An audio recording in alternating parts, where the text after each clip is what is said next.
Quel est le bilan de la nuit? Bien, d'abord, je suis venu ce matin à Montargis pour le premier jour de l'an pour remercier les forces de l'ordre dans leur ensemble, partout sur le territoire national, pour leur travail de la nuit, puisque c'était un travail fructueux où les Françaises et les Français ont pu partout, en Hexagone et en Outre-mer, je crois, fêter la Saint-Sylvestre dans de bonnes conditions. D'abord remarquer qu'à Paris, plus d'1 million de personnes sur les Champs-Élysées qui se sont étalées d'un concert qui a commencé en fin de journée jusqu'à quasiment 3 heures du matin dans les rues animées de la capitale, sans aucun incident important.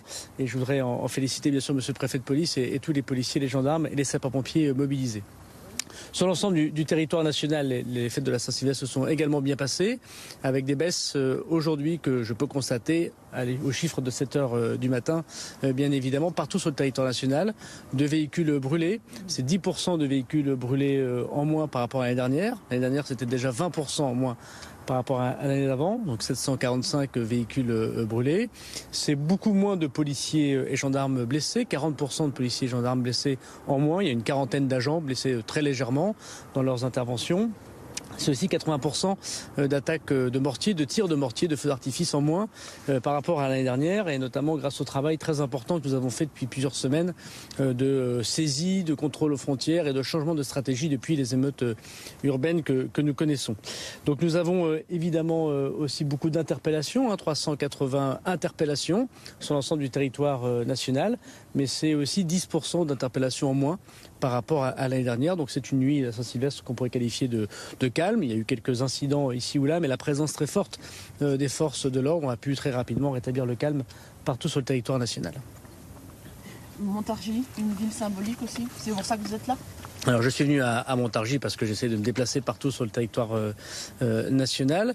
Je voulais entendre les demandes des élus et notamment de monsieur le maire qui avait interpellé madame la première ministre sur les difficultés qu'il a connues pendant les émeutes avec tous les habitants de Montargis.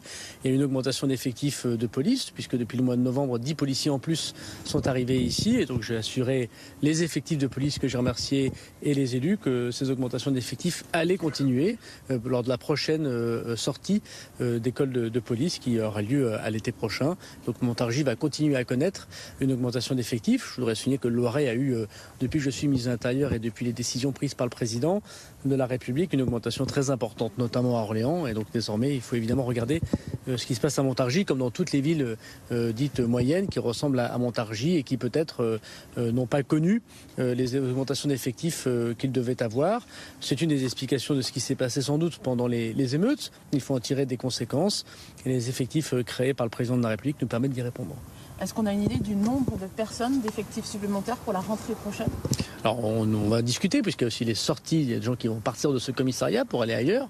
Donc je ne voudrais pas vous faire une promesse qui ne correspondrait pas à la réalité des choses. Il ne s'agit pas de faire des annonces d'entrée, mais nous avons fait une augmentation de 10 effectifs là, du mois de novembre. L'idée c'est encore d'augmenter d'une dizaine d'effectifs bien sûr pour l'été prochain. Le maire dit c'est effectif nul, il y a eu beaucoup de départs, beaucoup d'arrivées. Alors vous interrogerez monsieur le maire, j'étais maire aussi, donc je sais que c'est jamais assez, et c'est normal, on défend sa ville. Ce que je peux dire, c'est qu'il y a une augmentation très importante d'effectifs dans le Loiret et à Montargis en particulier. C'est vrai, c'est que pendant les années précédentes, il y a eu une baisse d'effectifs. Nous remettons les effectifs à jour à Montargis, comme partout sur le territoire national. Je voudrais aussi constater que la présence très forte des unités de force mobile, des CRS et des gendarmes mobiles, on a créé 11 unités de force mobile supplémentaires en un an, notamment pour la perspective des Jeux Olympiques.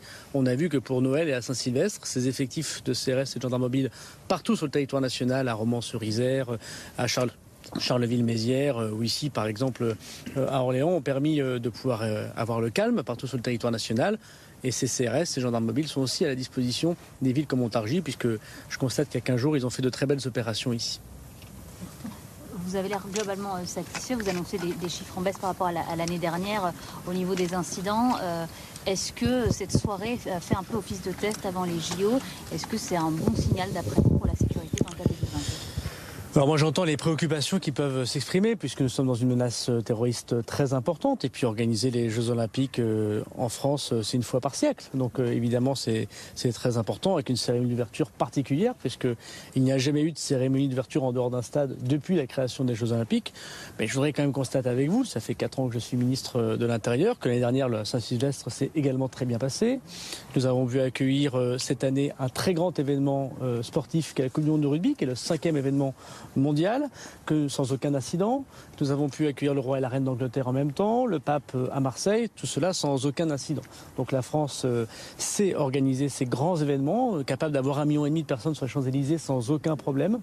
Et grâce au professionnalisme du ministère de l'Intérieur, des policiers, des gendarmes, des sapeurs-pompiers, des préfets. Donc je suis très confiant, très concentré. Et à la demande du président de la République et de la Première ministre, je mets énormément de moyens, énormément d'énergie pour que nous connaissions les Jeux Olympiques les plus sécurisés.